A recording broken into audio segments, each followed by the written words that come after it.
નમસ્કાર મિત્રો, આપણે પ્રકરણને આગળ વાત કરીએ કંકાલ તંત્રથી. આગળ જે આપણે વાત કરી સ્નાયુ વિદ્યા વિશે, સ્નાયુના અભ્યાસમાં, અને હવે આપણે વાત કરવાની છે આગળ કંકાલ તંત્રમાં. જોઈએ કંકાલ તંત્ર જે છે તો આપણા હલનચલનમાં ખૂબ જ મહત્ત્વનું છે. અને એ કંકાલ તંત્ર શું કામ મહત્ત્વનું છે એના અભ્યાસમાં તમને ખ્યાલ આવશે. અહીંયા આપણે જો એક ચિત્ર છે કે આપણે જે શરીરમાં કંઈ મસાલો ન હોય, બધો જ મસાલો નીકળી જાય તો આપણું શરીર કેવી રીતના હલનચલન કરે. આ ભાઈને તમે જોઈ શકો છો. બરાબર, ડરવાની કોઈ જરૂર નથી. આપણે અંદરથી આવા જ દેખાઈએ છીએ, માત્ર બહારનો ઢાંચો, આપણું એલિવેશન બદલાનું છે એટલે આપણે જુદા જુદા, બાકી અંદરથી બધા આપણે આવા જ છીએ. હવે જોઈએ કંકાલ તંત્રની અંદર એ સજીવો માટે શું કામ ઉપયોગી છે. તો એ દરેક સજીવને કઠણ આધાર આપનાર રક્ષણાત્મક એક ચોકઠું છે. આ એક ચોકઠું કહેવાય. બરાબર, કઠણ આધાર આપનાર અને રક્ષણાત્મક ચોકઠું છે દરેક સજીવ માટે. હવે એનો જે અભ્યાસ છે એને અસ્થિ વિજ્ઞાન કહેવાય. શું કહેવાય? અસ્થિ વિજ્ઞાન, ઓસ્ટિયોલોજી. ઓસ્ટિયન અને લોગસ. ઓસ્ટિયોન એટલે અસ્થિ, લોગસ એટલે નિરૂપણ. અસ્થિનું નિરૂપણનો જે અભ્યાસ છે એને અસ્થિ વિજ્ઞાન. ખાસ કરીને એનાટોમીની અંદર એનો અલગ અભ્યાસ થઈ શકે છે. એના વિશે ઘણો બધો અભ્યાસ જે ખાસ કરીને મેડિકલ ક્ષેત્રે અભ્યાસ થતો હોય છે એ તમે આગળ ભણશો ત્યારે તમને ખ્યાલ આવશે. હવે જો વાત કરીએ તો સામાન્ય રીતે દરેક સજીવોની અંદર, એમાં ખાસ કરીને બહુકોષી જે પ્રાણીઓ છે દરેકમાં કંઈ ના કંઈ અસ્થિ છે જ, કંકાલ તંત્ર છે જ. તો વાદળની અંદર જો વાત કરીએ તો ખાસ કરીને બહિર્કંકાલ, અંતઃકંકાલ તરીકેની રચનાઓ છે જ, પણ એમાં ખાસ ચૂનાની દ્રઢાઓ છે. શું હોય છે વાદળીમાં? ચૂનાની દ્રઢાઓ. સછિદ્ર સમુદાય બધાને ખબર જ હશે. પૃષ્ઠવંશીમાં જટિલ હોય છે. આપણે બધા જ પૃષ્ઠવંશીની જો વાત કરીએ દરેકમાં આ પ્રકારના કંકાલ તંત્ર હોય જ છે અને જટિલ રચના હોય છે અને હલનચલનમાં તેના ઉપયોગી છે એ આપણને ખબર છે. કંકાલ તંત્રની જે રૂપરેખા છે, જે સ્ટ્રક્ચર છે, જે આ ખાસ રચના છે એ પ્રાણી જીવનની પદ્ધતિ ઉપર આધારિત હોય છે કે ભાઈ કઈ પ્રકારના અસ્થિઓ બને છે, કઈ પ્રકારનું અંદરના હાડકાની રચના બને છે એ એના જીવન પદ્ધતિ ઉપર આધારિત હોય છે. જેમ કે ચોપગા પ્રાણીઓ હોય, 4 પગે ચાલનારા હોય તો એ પ્રમાણેની જે ખાસ કરીને અસ્થિઓની રચના થયેલી હોય છે. આપણે દ્વિપાદી છે અને દ્વિપાદી ચલનમાં ખાસ કરીને આપણે 2 પગે ઊભા રહીને આપણું શરીર છે અને એને અનુરૂપ આપણે એ હાડકાની રચનાઓ થઈ હોય છે. તો એ જીવન પદ્ધતિ અનુસાર અસ્થિઓ છે એ નિર્માણ પામેલા હોય છે. સામાન્ય રીતે કંકાલ તંત્રની જો વાત કરીએ તો એમાં આપણે 2 પ્રકારના કંકાલ તંત્ર, એક તો બહિર્કંકાલ હોય છે અને બીજું આપણે વાત કરીએ તો અંતઃકંકાલ છે. તો કંકાલ તંત્રના પ્રકાર પૂછવામાં આવે તો સામાન્ય કાસ્થિ અસ્થિ નહીં, કંકાલ તંત્રના પ્રકાર પૂછ્યા છે તો કંકાલ તંત્રના પ્રકારમાં બહિર્કંકાલ આવશે અને અંતઃકંકાલ આવશે. જે બહિર્કંકાલ છે ને એ નિર્જીવ છે. નિર્જીવ છે અને એનો ઉદ્ભવ અધિસ્તરમાંથી થાય છે. ક્યાંથી થાય છે? અધિસ્તરમાંથી. બીજી એક તમને વાત કરી દઉં તો આ પ્રકારના બહિર્કંકાલના ઉદાહરણ બહુ સિમ્પલ અને સાદા યાદ રાખવાના. શું યાદ રાખશું? શિંગડા ભીંગડા, નખ નોહર, પીછા અને ભીસા. બધાને ભીસામાં તો ખબર પડી જાય. ઓકે, તો આ જે બધી રચનાઓ છે એ આપણી બહિર્કંકાલની છે. ખ્યાલ આવી ગયો? બહિર્કંકાલમાં શિંગડા ભીંગડા, નખ અને નોહર, પીછા અને ભીસા, આ બધી જ રચના જે છે એ બહિર્કંકાલની છે. નિર્જીવ, અધિસ્તરમાંથી ઉત્પન્ન થાય. અંતઃકંકાલ જે છે જીવંત છે અને તે મધ્ય ગર્ભસ્તરીય રચના છે, મધ્ય ગર્ભસ્તરમાંથી ઉત્પન્ન થાય છે. આ ખાસ યાદ રાખશો. ઓકે, મોટાભાગની આપણી જે સિસ્ટમ છે તંત્રની વાત કરીએ તો એ બધી જ રચના મધ્ય ગર્ભસ્તરમાંથી થતી. અપવાદ કેટલીક રચનાઓ બાહ્ય ગર્ભસ્તરમાંથી બને છે. સામાન્ય રીતે અંતઃકંકાલના 2 ભાગમાં આપણે અભ્યાસ થઈ શકે છે. જો અંતઃકંકાલના 2 ભાગ છે, કાસ્થિ અને અસ્થિ. બરાબર, જ્યારે કંકાલ તંત્રની વાત આવે તો ખાલી કંકાલ તંત્રની વાત આવે તો બહિર્કંકાલ, અંતઃકંકાલ. અંતઃકંકાલના પ્રકારની વાત આવે તો કાસ્થિ અને અસ્થિ. કાસ્થિ છે એ થોડા પ્રમાણમાં હોય છે, જ્યારે અસ્થિ છે એ વધુ પ્રમાણમાં હોય છે. આપણે યાદ રાખવાનું છે. બરાબર, તો આપણે એના પ્રકાર વિશેની વાત કરીએ તો એના 2 પ્રકાર. કોના 2 પ્રકાર? અંતઃકંકાલના 2 પ્રકાર. કોના 2 પ્રકાર? અંતઃકંકાલ. 2 પ્રકારમાં કયા 2 પ્રકાર જેની આપણે વાત કરી? પહેલો પ્રકાર કાસ્થિ. કાસ્થિ સામાન્ય જો વાત કરીએ તો એના ઘણા બધા પ્રકાર છે. કે ઘણા બધા પ્રકારની અંદર જો વાત કરીએ તો એકદમ પારદર્શક કાચ જેવું હોય તો કાચવત કાસ્થિ છે, ચૂના જેવું હોય તો ચૂનાયુક્ત કાસ્થિ છે, પીળા તંતુ હોય તો પીળા તંતુમય, શ્વેત તંતુ હોય તો શ્વેત તંતુમય કાસ્થિ છે. આ રીતના એના પ્રકાર પડે છે. એના આધારક દ્રવ્યમાં કયું દ્રવ્ય વધુ છે એના આધારે એના પ્રકાર પડે છે. પેશી વિદ્યામાં આપણે એનો અભ્યાસ કરેલો છે.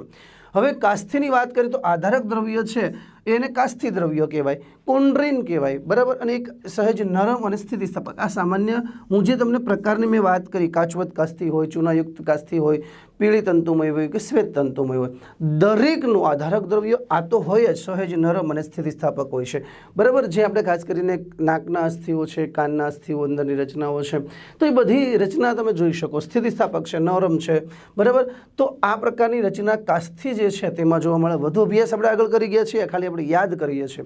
જ્યારે અસ્થિની વાત કરીએ તો અસ્થિનું આધારક દ્રવ્ય છે એ સખત અને અસ્થિતિસ્થાપક હોય છે. જેને આપણે મુખ્ય અસ્થિઓ છે એ વૃદ્ધિ પામી શકે છે, બરાબર. પરંતુ એનું આધારક દ્રવ્ય છે ઓસ્ટિયોન, બરાબર, એ આધારક દ્રવ્ય સખત અને અસ્થિતિસ્થાપક. સખત હોવાનું કારણ એમાં આવેલા વિવિધ પ્રકારના ક્ષારો, કેલ્શિયમના ક્ષારો, ફોસ્ફેટના ક્ષારો, બરાબર. એ ક્ષારોને કારણે આધારક દ્રવ્ય વધુ સખત બને છે, બરડ બને છે.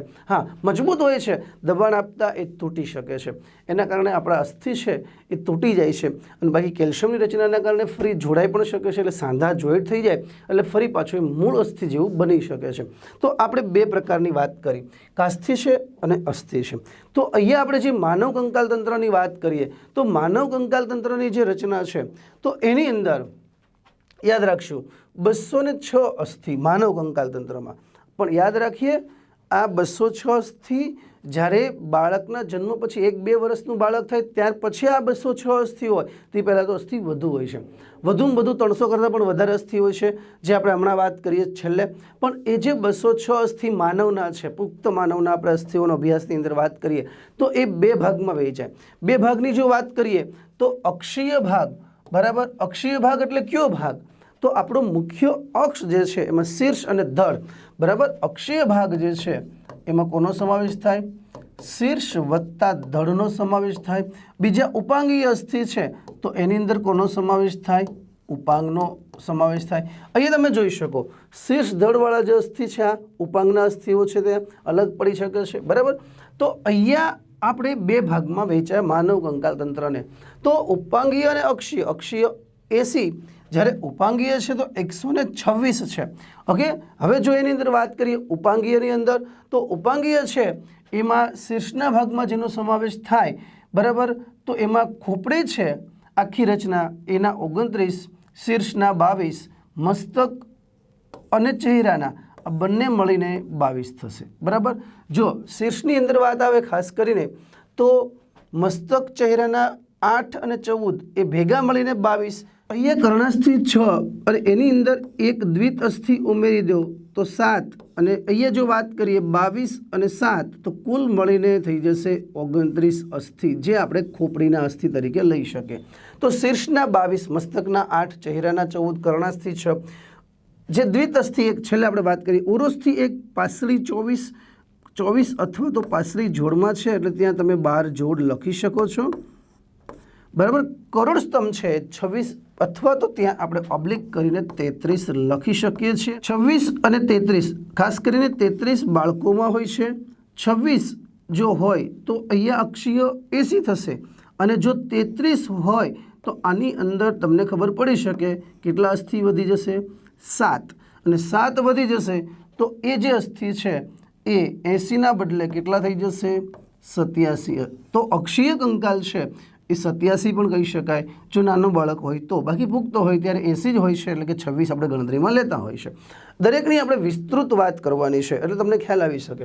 અહીંયા આપણે જો વાત કરીએ ઉપાંગીય છે 126, તો ઉપાંગીયમાં ઉપાંગની વાત આવે અને મેખલાની વાત આવે. મેખલા એટલે આ જે પશ્વ ઉપાંગ છે, અગ્ર ઉપાંગ છે, જે મુખ્ય અક્ષ સાથે જોડે છે ને એને મેખલાઓ કહેવાય. એ પણ આપણે આગળ વાત કરવાના છીએ. ઉપાંગના જો 120ની વાત કરીએ તો એમાં 2 આવશે. અગ્ર ઉપાંગ છે 60, પશ્વ ઉપાંગ 60, 2 હાથમાં 60 અને 2 પગમાં 60, બરાબર. ત્યાર પછી મેખલાની જો વાત કરીએ તો સ્કંદ મેખલા જે ખભાના અસ્થિઓ છે અને નિતંબ મેખલા જે કડના અસ્થિઓ છે. ઓકે. તો આ રીતની આખી જે રચના છે આપણા શરીરમાં કુલ 206 હાડકાં, બધાના આપણે નામ યાદ રાખવાના છે. અને એમાં જો આપણે વાત અગાઉ કરી હતી કે 206 છે એ સામાન્ય રીતે પુખ્ત માનવ, પણ પશ્વભ્રૂણીય અવસ્થા એટલે કે 8 મહિનાનો ગર્ભ તૈયાર થઈ જાય એ 8 મહિનાના ગર્ભની અંદર હાડકાઓની સંખ્યા 306 હોય. પશ્વભ્રૂણીય અવસ્થા, ઓકે, બાળકના જન્મ પહેલાં. અને જન્મ સમયે જ્યારે જન્મ થવાનો હોય બરાબર ત્યારે એ હાડકાની સંખ્યા ઘટીને 306માંથી થઈ જશે 270. ત્યાર પછી જો આપણે વાત કરીએ તો જન્મ બાદ 270 જન્મ સમયે અને ત્યાર પછી જન્મ બાદ જ્યારે બાળ અવસ્થા હોય છે ત્યારે એ હાડકાં 270માંથી ઘટીને અહીંયા આપણે 7+ કરીએ તો એ હાડકાં થશે 213. બરાબર, 1 વર્ષનું બાળક થાય ત્યાં સુધી. અને એ જન્મ બાદ પછી એ વ્યક્તિ જ્યારે પુખ્ત બને છે અને પુખ્ત બનતા ત્યારે અસ્થિઓ થઈ જાય છે 206. એટલે આ રીતે 100 અસ્થિઓ છે એ ઘટી જાય છે. ઘટી જાય છે એનો મતલબ કે બહાર નથી નીકળી જતા, ઘટી જાય છે એનો મતલબ અસ્થિઓનું જોડાણ થઈ જાય છે. મોટાભાગે ગર્ભીય અવસ્થાની અંદર જો વાત કરીએ, પશ્વભ્રૂણીય અવસ્થા પહેલાં જો ગર્ભ જ્યારે વિકાસ પામતો હોય છે ત્યારે મોટાભાગના જે કેલ્સિફાઈડ કાસ્થિ હોય છે અને એ કેલ્સિફાઈડ કાસ્થિનું અસ્થિમાં રૂપાંતર થતું જતું હોય છે. અને એ અસ્થિમાં જ્યારે રૂપાંતર થાય ત્યાર પછી અસ્થિઓ એકબીજા સાથે જોડાતા જાય અને જોડાઈ ગયા પછી એ સામાન્ય રીતે પુખ્ત સ્વરૂપમાં રૂપાંતર પામે છે. એટલે આપણું પુખ્ત શરીર બને ત્યારે એ 206માં પરિણમે છે. તો આ રીતે આપણે મનુષ્ય કંકાલ તંત્રની વાત કરી.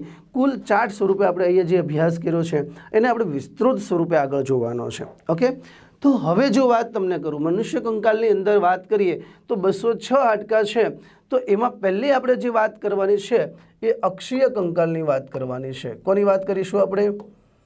અક્ષીય કંકાલ. કેટલા હતા અક્ષીય કંકાલ? તો આપણે આગળ વાત કરી ગયા. કેટલા હતા? 80. બરાબર છે.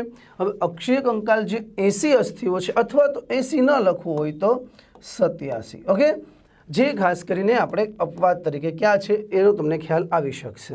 હવે જો હું તમને વાત કરું તો એમાં આપણે 3 ભાગમાં વહેંચીએ. અક્ષમાં 3 ભાગ ક્યાં? તો કે ભાઈ મસ્તક છે એની અંદર આવેલા અસ્થિઓ છે. ત્યાર પછી બીજો ભાગ આવશે તો એ ચહેરામાં આવશે. ત્રીજો ભાગ આવશે કાનના આવશે. તો દરેકના અલગ અલગ આપણે વાત કરતા જઈશું. તો મસ્તકના જે 8 અસ્થિ છે, મસ્તકના કેટલા અસ્થિ છે? 8. અને એ જે મસ્તકના 8 અસ્થિ છે તો એમાં હું તમને વાત કરું, શંખક છે એ 2 હોય છે, અગ્રકપાલી છે એ 1 હોય છે, મધ્ય કપાલી છે એ 2 હોય છે, સ્ફિનોઇડ છે 1 છે, આથમોઇડ છે 1 છે અને પશ્વકપાલી એ 2 છે. ગણતરી કરો તો તમને સંખ્યા મળશે. આ બધાની ભેગી મળીને સંખ્યા બનશે 8.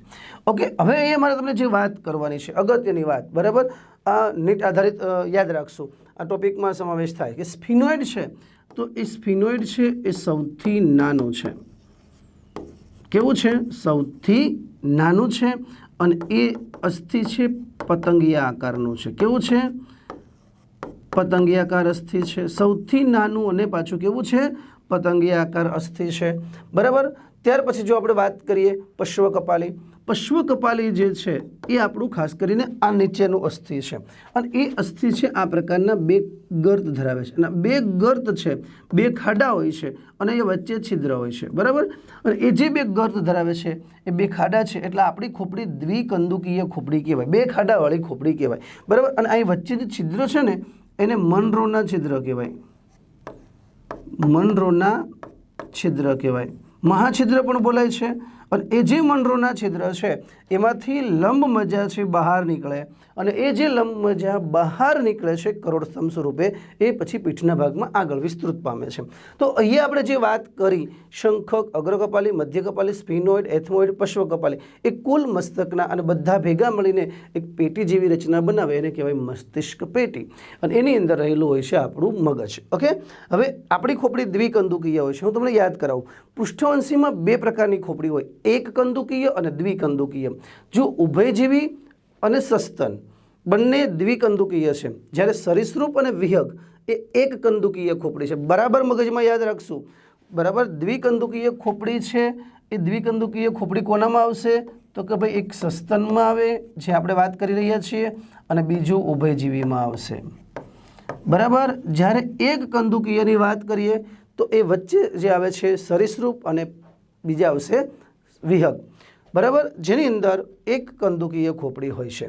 તો અહીંયા આપણે વાત પહેલા ભાગની કરી. ઓકે, અહીંયા મિત્રો હવે જે આપણે વાત કરવાની છે ચહેરાના અસ્થિની, હું તમને વાત કરું તો ચહેરાના અસ્થિની જો આપણે વાત કરીએ તો ચહેરાના અસ્થિની અંદર તો આપણા ચહેરાને ધ્યાનમાં લેશું અને આ આકૃતિને પણ ધ્યાનમાં લેશું. પહેલાં હું આપણા ચહેરા ઉપરથી તમને વાત કરું તો આપણા ચહેરાની અંદર જે નાક છે, બીજું આપણું શરીર દ્વિપાર્શ્વ સંમિતિ ધરાવે, અક્ષીય ભાગે, એટલે બે સરખા ભાગમાં વહેંચાય, એટલે મોટાભાગના અસ્થિઓ જોડમાં રહેશે, એ આપણે યાદ રાખશું.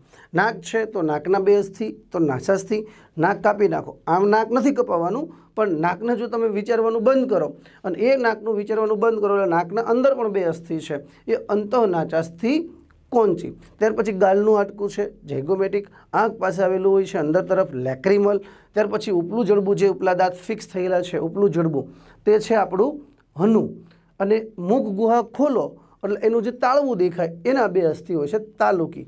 નીચલું જડબું છે, બરાબર, એ નીચલું જડબું જે દેખાય એને કહેવાય અધોહનુ. અને નીચલા જડબામાં જે અહીંયા છત બનાવે, તળિયું બનાવે, નીચલા જડબાની યુ આકારનું છે ને વચ્ચે ફિક્સ થયેલું હોય એ હલાસ્થિ.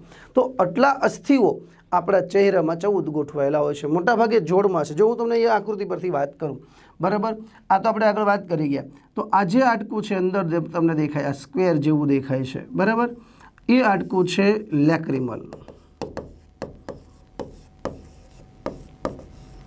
ત્યાર પછી આ જે હાડકું છે આપણે અહીંથી પણ વાત કરી શકીએ, આ જે હાડકું છે નાસાસ્થિ, જે નથી જોઈ શકાતું, બરાબર, એની અંદર તરફ હોય, નાસાસ્થિની અંદર છે એટલે આપણે અહીંયા બતાવી શકીએ. અંતઃ નાચાસ્થિ કોંચી, બરાબર. આ જે હાડકું છે એ ઝાયગોમેટિક, અને આ જે ઝાયગોમેટિક છે ને એને ગાલનું હાડકું કહેવાય, બરાબર.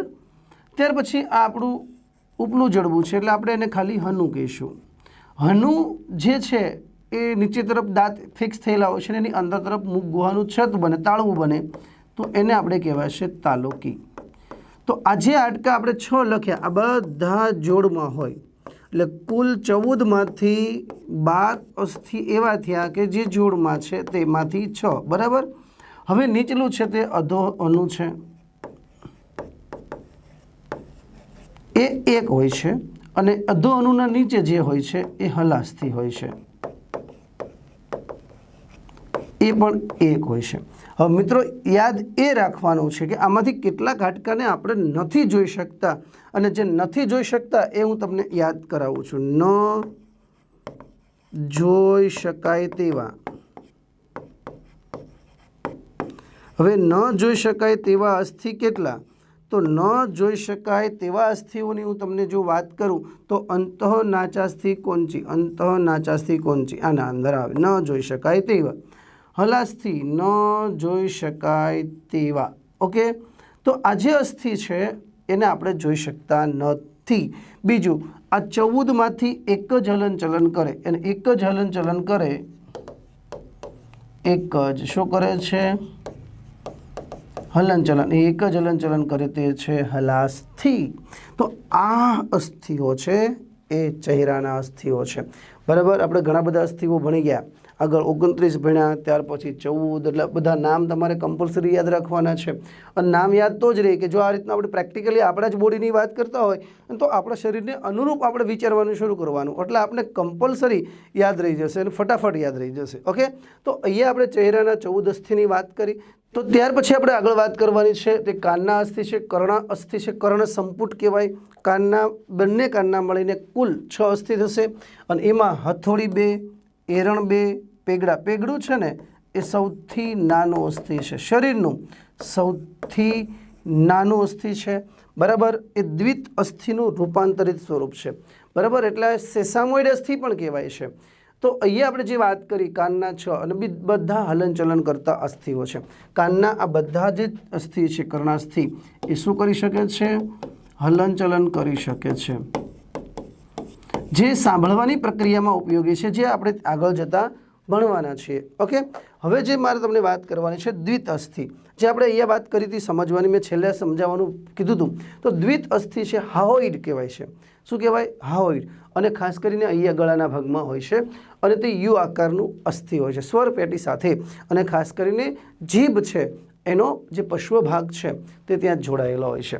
એટલા માટે એમ કહી શકાય એ દ્વિતઅસ્થિ છે માત્ર ને માત્ર ખાસ કરીને એકલ વાયુ છે, કોઈ સાથે બીજા અસ્થિ સાથે જોડાયેલું હોતું નથી. પુરુષોમાં વધારે પડતું મોટું હોઈ શકે છે કારણ કે એની સ્વર પેટી થોડી મોટી હોય છે. અહીંયા ગળાના ભાગમાં ઘણાને તમે જોયું હશે આમ સેજ ભાગ ઉપસેલો હોય છે, બરાબર. આ રીતનો સેજ ગળાના ભાગમાં ભાગ જોવા મળતો હોય છે. તે હકીકતમાં દ્વિત અસ્થિ છે એ બહાર તરફ નીકળી ગયેલું હોય છે, એના કારણે થતું હોય છે. ઓકે, તો અહીંયા આપણે વાત કરી આપણા જે અસ્થિઓ છે એમાં અક્ષીય કંકાલ જે છે, અક્ષીય કંકાલની આપણે વાત કરી મસ્તકના, ચહેરાના અને કર્ણાસ્થિના.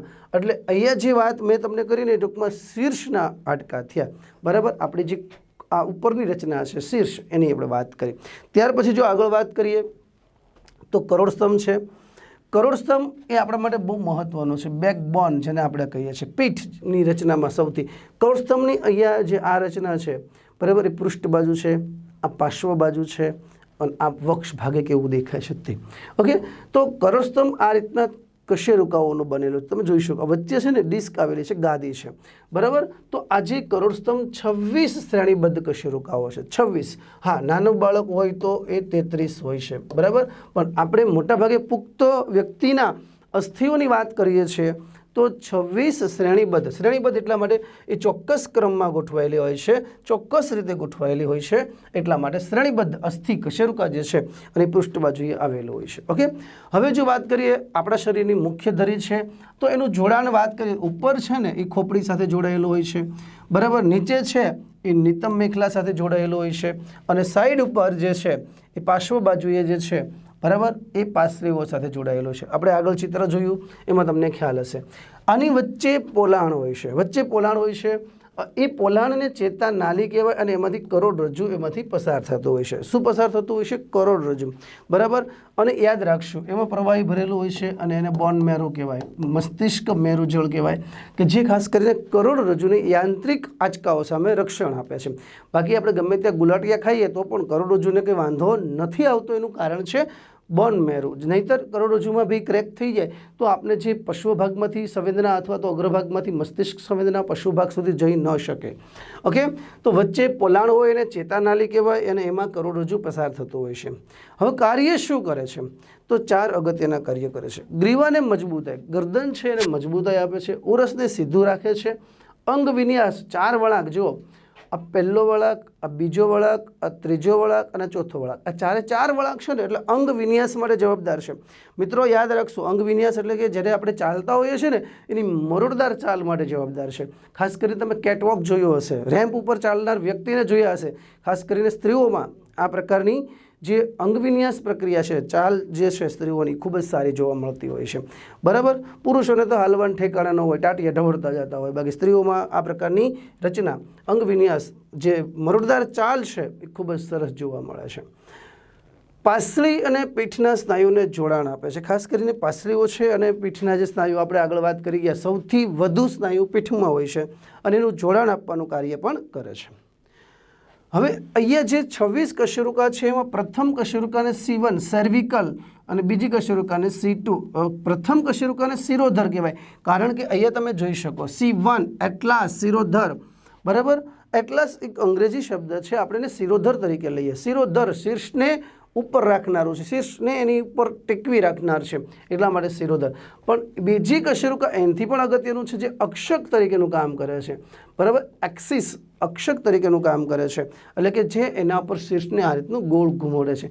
આ રીતનું ફેરવી શકાય, આમ પણ ફેરવી શકાય. આ બધી જે ફરે છે એ એટલાસ ઉપર છે અને નીચેના ભાગમાં જે અક્ષ છે એના પર ફરે છે. ઓકે, કશેરુકાઓ એકબીજાની વચ્ચે ફરે છે એટલા ખાંડની દસ્તા જેવું બને છે એટલે, બરાબર. તો સામાન્ય અહીંયા જો વાત કરીએ પ્રથમ અને બીજી કશેરુકા, બીજું કુલ કશેરુકા ક્રમ અનુસાર જે ગોઠવાયેલી હોય છે તો એમાં જે પ્રદેશમાંથી એ કશેરુકા પસાર થાય એ પ્રમાણે કશેરુકાનું નામ આપવામાં આવે. જેમ કે ગ્રીવા, ગરદનમાં 7, પહેલી 7 ગરદનમાં હોય, પછી 1 થી 12, બરાબર. થોરિક જે ઉરસના ભાગમાં એટલે ઉરસીય હોય, કમરના ભાગમાં 5 એટલે કટી, ત્રિક પ્રદેશમાં 1 અને પૂછ પ્રદેશમાં 1 એટલે ત્રિક અને 1 પૂછ. ઓકે, પણ સામાન્ય રીતે અહીંયા જો હું તમને વાત કરું તો જો આ પુખ્ત વ્યક્તિ છે એની અંદર આ પ્રકારની કશેરુકા હોય, ગરદનમાં 7, ઉરસમાં 12, કમરમાં 5, ત્રિક 1 અને પૂંછ 1. પણ જો નાનું બાળક હોય તો ગરદનમાં 7, ઉરસમાં 12, કટી 5, લ્યુમ્બર 5, બરાબર, અને અહીંયા જે સેક્રમ છે બરાબર એ 5 અને કક્ષ એ પણ 5. તો અહીંયા જો આપણે વાત કરીએ તો આ જે કશેરુકા છે એ નાના બાળકમાં છે, ત્યાં જોડાયેલી નથી હોતી, એટલા માટે એની સંખ્યા વધી જાય છે. ઓકે, તો અહીંયા તમને જે વાત કરી, સોરી અહીંયા 4 આવશે, પૂછ છે એ 4 આવશે, 4 જોડાઈને 1 બને, 5 જોડાઈને 1 બને. તો અહીંયા આપણે જે વાત કરી તો એ સામાન્ય રીતે કશેરુકા આધારિત જે રચના છે એનું સૂત્ર છે. હવે મારે તમને કશેરુકા વિશે જો વાત કરી છે તો ખાસ કરીને કશેરુકાની રચનામાં બધામાં સરખું હોય છે. એમાં જે લ્યુમ્બર છે કટી કશેરુકા, આ એ શરીરની સૌથી મોટી કશેરુકા છે. સૌથી મોટી કશેરુકા કોણ છે? સૌથી મોટી એલ. લ્યુમ્બર એ સૌથી મોટી કશેરુકા છે. ઓકે, બરાબર યાદ રાખશું. બીજું, દરેક કશેરુકાની વચ્ચે પોલાણ છે, એટલે કે જેમાંથી કરોડરજ્જુ પસાર થાય ને એની ફરતે કશેરુકાનો મુખ્ય ભાગ આવેલો, એને કશેરુકા કાય કહેવાય. એના આગળ તરફ એ ભાગ લંબાયેલો છે જે ચેતાકંટક કહેવાય. આ બાજુ બે પ્રવર્ધ છે, આ પ્રવર્ધ તમે જોઈ શકો છો, બરાબર, અહીંયા પણ તમે જોઈ શકો છો. તો કશેરુકાનો મુખ્ય ભાગ છે એને કશેરુકા કાય કહેવાય. કશેરુકા કાય. આ જે કંટક જેવો ભાગ છે એને ચેતા પ્રવર્ધ કહેવાય. શું કહેવાય? ચેતા પ્રવર્ધ કહેવાય. ચેતાકંટક પણ કહેવાય છે. આ પાર્શ્વીય પ્રવર્ધ કહેવાય. શું કહેવાય? પાર્શ્વીય પ્રવર્ધો. અને એના કારણે કશેરુકાઓ જોડાયેલી. દરેક કશેરુકા વચ્ચે, બરાબર, આ કશેરુકા જે છે દરેક કશેરુકા એમના વચ્ચે 3 સાંધા હોય છે. દરેક કશેરુકાઓ 3 સાંધા હોય છે અને 2 કશેરુકા વચ્ચે જે ગાદી હોય છે, ડિસ્ક, દરેક કશેરુકા વચ્ચે શું આવેલી હોય છે? ડિસ્ક આવેલી હોય છે, જેને આપણે ગાદી કહીએ છીએ, બરાબર. ડિસ્ક એને આપણે શું કહીએ છીએ? ગાદી. ખાસ કરીને એ પણ કોની બનેલી હોય છે? કોલાજન પ્રોટીનની બનેલી હોય છે, બરાબર. શ્વેત તંતુમય હોય છે, કે જેના કારણે આપણે એમ કહી શકાય કે વળવાની જે પ્રક્રિયા છે, અંગ વિન્યાસની જે પ્રક્રિયા છે એના માટે પણ ખૂબ જ અગત્યની છે. ઘણી વખત તમે સાંભળેલું હોય કે ગાદી ખસી ગઈ. ગાદી ખસી નથી જતી અથવા ઘસાઈ ગઈ, ઘસાઈ નથી જતી, બરાબર. એ સામાન્ય રીતે જે એનું મૂળ સ્થાન છે ત્યાંથી એમ કહી શકાય કે એ જગ્યા છે એ થોડીક વધઘટ થતી હોય છે. એના કારણે આપણે ગાદી ખસી જવી અથવા તો ઘસાઈ જવી એવું બોલતા હોઈએ છીએ. તો આ મેં તમને જે વાત કરી એ કોની વાત થઈ? કરોડસ્તંભ વિશેની વાત કરી, બરાબર. અને હવે જે આપણે વાત કરવાની છે તે છે ઉરોસ્થિ. ઉરોસ્થિ એક જ હાડકું છે આપણા શરીરમાં, છાતીનું હાડકું કહેવાય. અને વક્ષ ભાગે તમે જે સામેથી જુઓ એટલે વક્ષ ભાગ કહેવાય. વક્ષ ભાગે જોવા મળતું એક અને એક માત્ર અસ્થિ એટલે ઉરોસ્થિ, જે 15 સેન્ટીમીટર લંબાઈ ધરાવે છે. અહીંયા તમે જોઈ શકો, આ છે ને ઉરોસ્થિ છે, આવી રીતનું હોય છે, બરાબર. આ ઉરોસ્થિ છે, 15 સેન્ટીમીટર લંબાઈ ધરાવે છે અને આખું ઉરોસ્થિ 3 ભાગમાં વહેંચાય છે, બરાબર. અને એ 3 ભાગમાં જો વાત કરીએ તો પહેલો ભાગ છે ઉપરનો એ મેનુબ્રિયમ છે, બરાબર. વચ્ચેનો જે ભાગ છે દેહ છે અને નીચે છે એ પ્રવર્ધ છે. તો મેનુબ્રિયમ, દેહ અને પ્રવર્ધ એમ 3 ભાગમાં ઉરોસ્થિ વેચાયેલો હોય છે.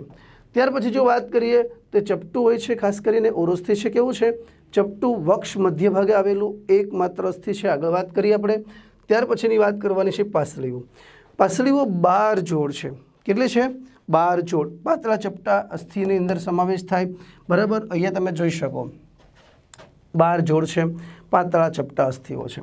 હવે સામાન્ય રીતે બાયસિફિલિક જોડાણ ધરાવે છે, કારણ કે પૃષ્ઠભાગ છે એ કરોડસ્તંભ સાથે અને વક્ષ ભાગ છે એ ઉરોસ્થિ સાથે. એટલા માટે બાયસિફિલિક નથી. હું તમને એક સામાન્ય વાત કહું કે પાસળીઓ આખી રચનામાં જોવા મળે તો આ રીતના જોવા મળે.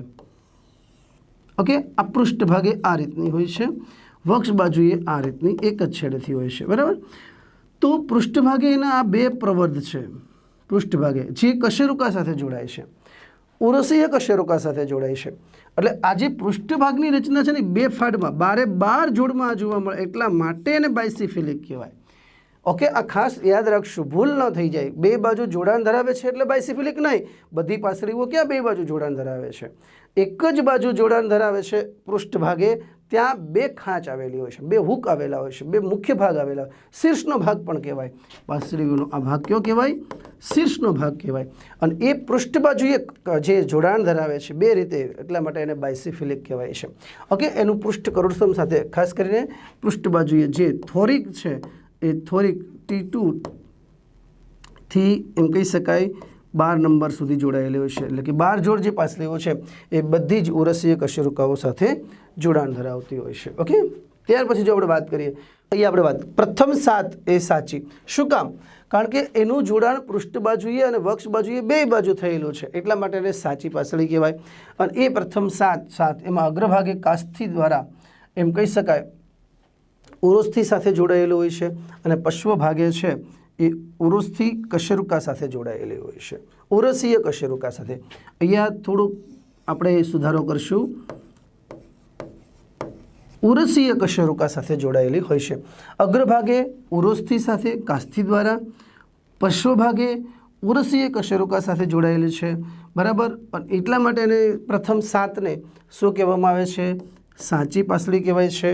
અને એ કશેરુકા અને ઉરોસ્થિ બે સાથે જોડાય છે, એટલે એને કહેવામાં આવે છે કશેરુકા ઉરોસ્થિ પાસળી. સાચી જે છે એનું બીજું નામ તમારે આપવું હોય તો આપી શકાય. શું કામ?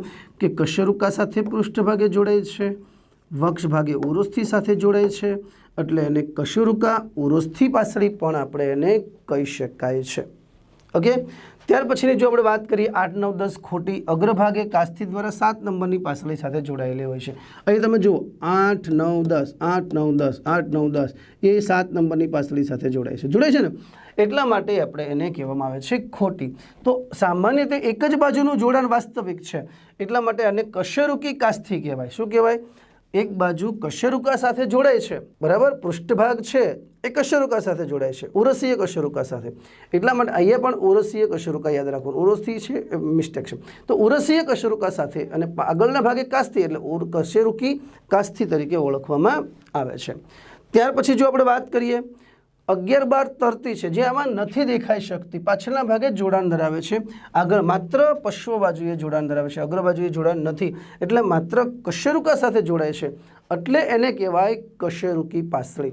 તો આગળ પહેલી જે આપણે વાત કરી તો ઉરોસ્થિ સાથે અને કશેરુકા સાથે, એટલે આપણે એને વાત કરી કશેરુકી ઉરોસ્થિ માત્ર કશેરુકા સાથે એટલે કશેરુકી, અને અહીંયા જો વાત કરીએ કશેરુકી અને આગળ કાસ્થિ એટલે કશેરુકી કાસ્થિ, અને ત્રીજી છે માત્ર કશેરુકા સાથે એટલે કશેરુકી પાસળી. તો આ રીતના પાસળીઓના 3 પ્રકાર બને છે. પ્રથમ 7 જોડ સાચી વાસ્તવિક, 8, 9, 10 ખોટી અથવા કૂટ, ખોટી પણ કહેવાય, અને બીજું નામ આપો તો કૂટ કહેવાય. અને 11, 12 છે એ માત્ર પશ્વ બાજુએ જોડાણ ધરાવે છે, કશેરુકી. હા, એ તરતી પાસળી છે એટલે એક જ બાજુનું જોડાણ છે, અગ્ર બાજુએ જોડાણ નથી, અને એ સામાન્ય રીતે જે મૂત્રપિંડ છે એનું રક્ષણ કરવાનું પણ કાર્ય કરે છે. જો આપણે પાસળી પિંજરની વાત કરીએ તો પાસળી પિંજરમાં 12 કશેરુકા, 12 પાસળી, 12 જોડ અને ઉરોસ્થિ 1, એટલે કુલ સરવાળો આપણે જો કરીએ તો અહીંયા 12 જોડ છે, 12 + 12 24, અને 12 બીજું અને 1, એટલે કુલ 37 + 1 37 અસ્થિ છે એ પાસળી પિંજરમાં હોય છે. તો પાસળી પિંજર જે છે આ તમને જોઈ શકો છો, બરાબર. અને એ જે પાસળી પિંજરના અસ્થિઓ છે એ કુલ સંખ્યામાં જો વાત કરીએ તો 37. ઓકે, તો અહીંયા આપણે જે વાત કરી એ પાસળી પિંજર જે છે એ ખાસ કરીને નાજુક અંગોના રક્ષણ માટે, હૃદય છે, ફેફસાઓ છે, મોટી ધમનીઓ છે, એના રક્ષણ માટે ખૂબ જ મહત્ત્વની રચના છે. ઓકે, તો અહીંયા આપણે કંકાલ તંત્રની અંદર જે અક્ષીય કંકાલ છે એ અક્ષીય કંકાલની આપણે વાત કરી. ઓકે, હવે જે આપણે વાત કરવાની છે ઉપાંગીય કંકાલ વિશે.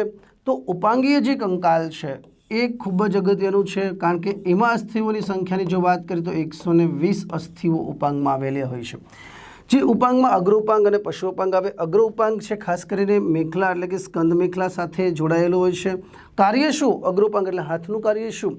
તો મજબૂતાઈ છે, હસ્તકૌશલ્ય. હસ્તકૌશલ્ય આપણે જે લખવાની, દોરવાની પ્રેક્ટિસ કરીએ છીએ, ખાવા પીવાની વાત કરીએ, હસ્તકૌશલ્ય અસરકારક કાર્ય કરવાનું છે. પ્રચલનમાં સમતોલન જ્યારે આપણે હાલતા હોય છે, બરાબર, ત્યારે બેલેન્સ કરવાનું કાર્ય કરે છે, બરાબર.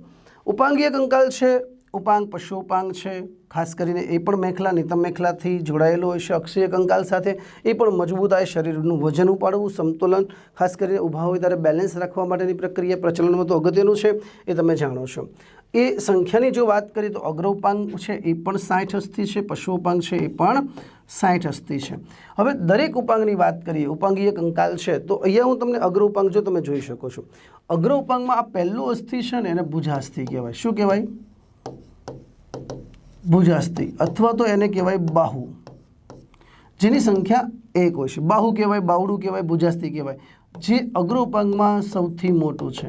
અગ્ર ઉપાંગનું કેવું છે? સૌથી મોટું અસ્થિ છે, જે સ્કંદ મેખલા સાથે જોડાયેલું હોય છે, સ્કંધાસ્થિ સાથે જોડાયેલું હોય છે। ત્યાર પછી 2 અસ્થિ આવે છે, બરાબર, એમાં એક આવે અર્યાસ્થિ અને બીજું આવે પ્રકોષ્ઠાસ્થિ। અર્યાસ્થિ પ્રકોષ્ઠાસ્થિ મળીને 2, જેને અગ્રબાહુ પણ કહેવાય અને બાહુ કહેવાય, તો આને અગ્રબાહુ કહેવાય, બરાબર છે। ત્યાર પછી અહીંયા 8 અસ્થિ આવે છે એક સાથે। 8 અસ્થિને શું કહેવાય? મણિબંધાસ્થિ, જેને આપણે કાંડાના હાડકા કહેવાય, બરાબર। ત્યાર પછી પશ્વ મણિબંધાસ્થિ,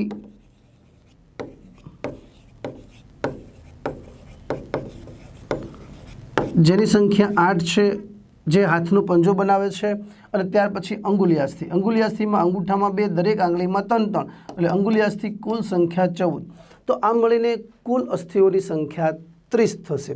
ભુજાસ્થિ, અર્યાસ્થિ, પ્રકોષ્ઠાસ્થિ 2, મણિબંધાસ્થિ જેની સંખ્યા 5, પશ્વ મણિબંધાસ્થિ 8 અને અંગુલિયાસ્થિ 14, કુલ એક હાથના અસ્થિઓની સંખ્યા 30, બીજા હાથના અસ્થિઓની સંખ્યા 30, એટલે અગ્ર ઉપાંગના અસ્થિ થઈ ગયા 60। ઓકે, જો ફરી ભુજાસ્થિ 1 બાહુ, અર્યાસ્થિ પ્રકોષ્ઠાસ્થિ 2 હોય, કાંડામાં 8 મણિબંધાસ્થિ, 5 પશ્વ મણિબંધાસ્થિ, દરેક આંગળીમાં 3 અને અંગૂઠામાં 2, બરાબર, એટલે આમ કુલ અંગુલિયાસ્થિ 14। ઓકે, અંગુલિયાસ્થિ આંગળી બનાવે, પશ્વ મણિબંધાસ્થિ હાથનો પંજો બનાવે, મણિબંધાસ્થિ કાંડો બનાવે, બરાબર, અર્યાસ્થિ પ્રકોષ્ઠાસ્થિ અને ભુજાસ્થિ વચ્ચે જોડાય છે, ત્યાં કોણેનો સાંધો બનાવે।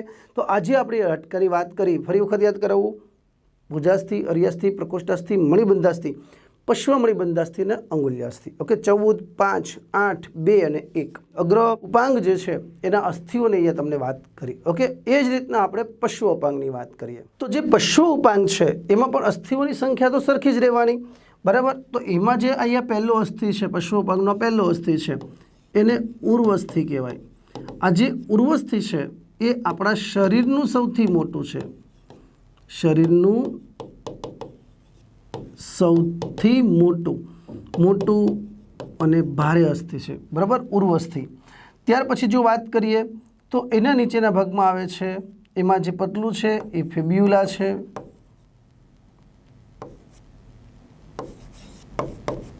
એની આગળ છે એ ટીબિયા છે, ટીબિયાને નળકનું અસ્થિ કહેવાય। ત્યાર પછી ઘૂંટી છે, એના અંદર ગુલ્ફાસ્થિ આવે, ગુલ્ફાસ્થિની પાછળ પશ્વ ગુલ્ફાસ્થિ આવે અને અહીંયા પણ અંગુલિયાસ્થિ આવે। ઓકે, અહીંયા એક વધારાનું અસ્થિ અહીંયા જોડાયેલું હોય છે, જેને આપણે ઢાંકણી કહીએ છીએ, બરાબર, જે ગોઠણનું હાડકું પણ કહેવાય છે। તો આ રીતના ઉર્વસ્થિ 1 હોય, ઢાંકણી 1 હોય, ફિબ્યુલા 1 હોય, ટીબિયા પણ 1 હોય, ગુલ્ફાસ્થિ 7 છે, પશ્વ ગુલ્ફાસ્થિ 5 છે અને અંગુલિયાસ્થિ છે તે 14 છે। તો અહીંયા પશ્વ ઉપાંગની રચનામાં પણ એક સરખું બને છે। તો અહીંયા જે યાદ રાખવાનું છે, ઉર્વસ્થિ એ એક છે શરીરનું સૌથી મોટું, ભારે, મજબૂત અસ્થિ છે। ત્યાર પછી જો વાત કરીએ તો ઢાંકણી છે, 1 છે, એ પણ કોઈ પણ પ્રકારનું જોડાણ બીજા અસ્થિ સાથે થયેલું હોતું નથી, મુક્ત હોય છે। ત્યાર પછી ફિબ્યુલા, ટીબિયા નળકનું અસ્થિ જે ગોઠણથી આગળના ભાગમાં હોય છે, શરીરનું સૌથી મજબૂત અસ્થિ છે।